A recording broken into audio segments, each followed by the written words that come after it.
اس وقت دنیا کے جو حالات ہیں اور جو دنیا میں واقعات رونما ہو رہے ہیں، اس سے یہ صاف نظر آ رہا ہے کہ دنیا انتہائی تیزی کی طرف اپنی تباہی کی طرف جا رہی ہے۔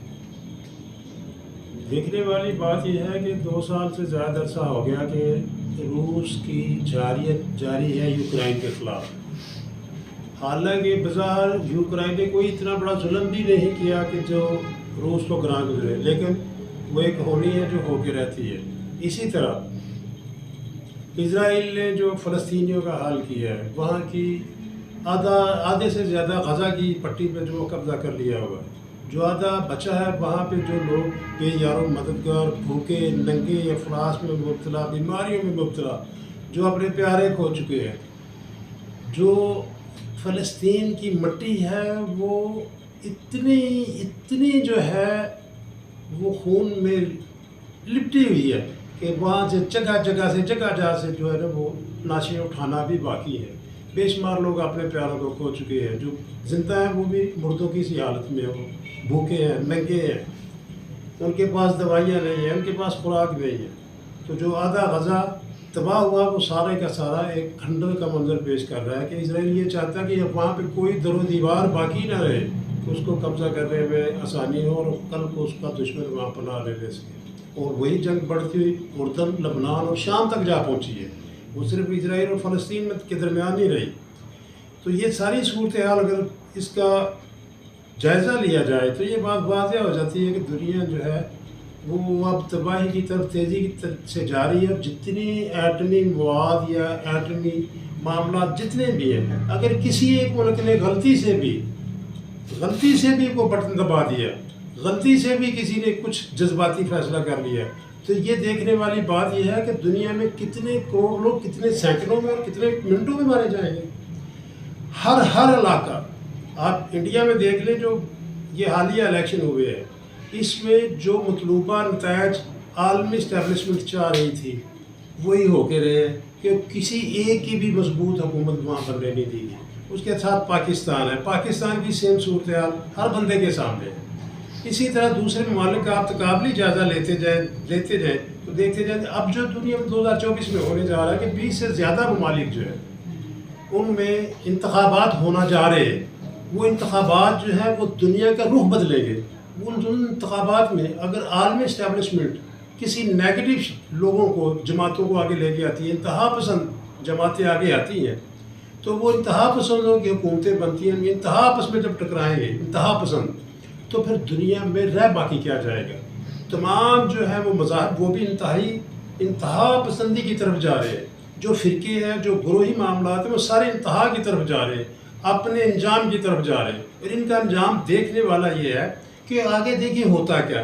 جس طرح کسی بھی ایک شخص نے تو سوچا ہوگا نا، جب یہ تحریک شروع ہوئی تھی، کرونا والا سسٹم شروع ہوا، پوری دنیا کی معیشت کا جنازہ نکل گیا۔ حالانکہ دنیا سے وسائل کم نہیں ہوئے، مسائل بڑھ گئے۔ کدھر گئی ترقیاں؟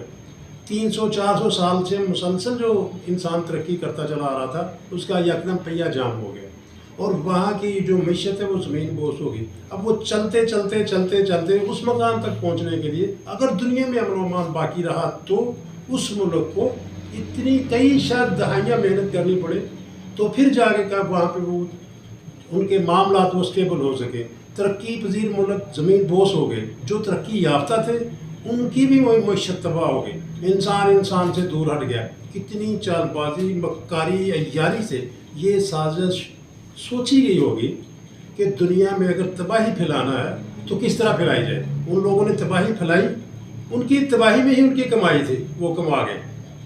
اب یہ جو تسلسل آگے سے آگے ہی بڑھتا جا رہا ہے۔ عالمی اسٹیبلشمنٹ مقامی اسٹیبلشمنٹ سے مل کے نیگیٹو یا پازیٹیو یا انتہا پسند لوگوں کو آگے لے کے آ رہی ہے، اور ہر ملک میں یہ تجربہ کیا جا رہا ہے۔ آپ مڈل ایسٹ میں دیکھ لیں، اسرائیل کی تباہی، فلسطینیوں کی ہزاروں کی حساب سے شہادتیں اور لاکھوں زخمی، کھانے کو کچھ نہیں، ان کی مٹی رنگین ہو چکی ہے خون سے، وہ روتے بلکتے سسکتے سہکتے، وہ فلسطینی پوری دنیا کے مسلمانوں کی طرف آنکھیں لگائے بیٹھے ہیں، امیدیں لگائے بیٹھے ہیں۔ کوئی انہیں دینا تو درکنار، انہیں کھانے کو دینا درکنار، ادویات دینی تو درکنار، ان کے حق میں بیان دینے کے لیے تیار نہیں۔ حالانکہ یورپ کے کئی ممالک جو ہیں وہاں پہ انہوں نے اسرائیل کی مخالفت کے باوجود فلسطین کو تسلیم کر لیا، اور فلسطین چاہتا بھی یہی ہے کہ تھوڑے سے فلسطین کو تسلیم کر لیا جائے، باقی سارا اس کا قبضہ ہو۔ وہاں پہ جب وہ غزہ پہ اپنا قبضہ مکمل کرے گا تو اس کے بعد وہ وہاں پہ ٹھہرے گا نہیں۔ اسرائیل کی اگلی منزل ہوگی مڈل ایسٹ، اس کے ہمسایہ ممالک، پھر ان کے ہمسایہ ممالک، پھر ان کے ہمسایہ ممالک۔ وہ جیسے جیسے چاہیں گے حالات خراب کرتے جائیں گے اور زمینی قبضہ آگے بڑھاتے جائیں گے۔ اب دیکھیں یہ کہ دنیا میں سب سے زیادہ جو تعداد ہے ایجنٹس کی، وہ اسرائیل کے ایجنٹس دنیا میں کام کر رہے ہیں، اور وہی بظاہر پاورفل نظر آ رہے ہیں۔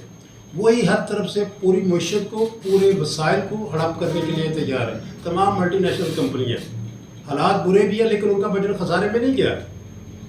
وہ جو ادویات جنہوں نے ویکسین بیچی کرونا کے دنوں میں، انہوں نے بہت ڈالر کمایا۔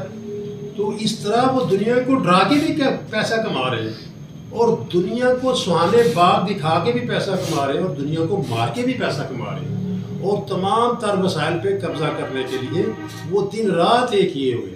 اب دیکھنے والی بات یہ ہے کہ اگر ساری دنیا میں یہ جو چنگاریاں چھوٹی چھوٹی پھوٹ رہی ہیں، ممالک میں جنگیں لگ رہی ہیں، اگر یہی بڑھتے بڑھتے تیسری عالمی جنگ کا روپ دھار جاتی ہے، تو کوئی ایک ایٹمی ملک غلطی کر بیٹھتا ہے تو دوسرے غلطی پہ غلطی دہراتے جائیں، جتنا ایٹمی مواد دنیا میں موجود ہے سارے کا سارا چل جائے، تو قیامت تو آنے کی ضرورت ہی نہیں، اللہ پاک کو لانے کی۔ قیامت تو قیامت ہی ہوگی، پھر دنیا میں کوئی زیرو، کوئی سانس لینے والی چیز باقی نہیں بچے گی۔ آپ دیکھ لیں امریکہ کتنے، اسرائیل کے پاس سب سے زیادہ، بھی جتنی بھی ایٹمی طاقتیں ہیں ان کے پاس وہ کھلونے تو بنا کے نہیں رکھے، وہ چلنے ہیں، ایک دن چلنے ہیں اور چل کے رہنے ہیں، وہ امن کی ضمانت نہیں ہے۔ کسی کا ایٹمی پاور ہونا یا اس کے پاس ایٹمی مواد نیوکلیئر بمز ہونا اس کے پرامن ہونے کی ضمانت نہیں ہے۔ اپنے دل کو تسلی تو دی جا سکتی ہے۔ جو ماچس بنائی گئی ہے وہ کبھی نہ کبھی وہ جلتی ہے، وہ چنگاری ہے، چنگاری شعلہ بنتی ہے، جب وہ شعلہ ہے وہ پھر بڑے بڑے علاقے کو جلا کے راکھ کر دیتا ہے۔ اب دیکھیں جو صورتحال مختلف ممالک میں تیزی سے بگڑتی ہوئی نظر آ رہی ہے، آئندہ چند مہینوں میں، چند سالوں میں، کیا بلکہ اسی سال میں 2024 میں جو 20 سے زیادہ 2 درجن سے زائد یورپ کے اور دوسرے بڑے ممالک امریکہ اور کینیڈا سمیت جو الیکشن ہونے جا رہے ہیں، اس میں حالات کیا رخ اختیار کرتے ہیں، کون سے گروپس آگے آتے ہیں۔ ہو سکتا ہے کہ وہ سیاسی گینگز اور سیاسی مافیا جو دنیا کو اپنے حالات اپنے قابو میں کرنا چاہتے ہو، وہی برسر اقتدار ہو آگے، تو پھر خیر کا عنصر شاید دنیا میں سے اٹھ جائے، کہ جو وہ تیزی سے اٹھتا ہوا نظر آ رہا ہے، تیزی کی طرف دنیا انتہا پسندی کی طرف جا رہی ہے۔ جب انتہا پسندی اپنے انجام کو پہنچتی ہے تو وہ تباہی لاتی ہے، اور تباہی آ کے رہتی ہے۔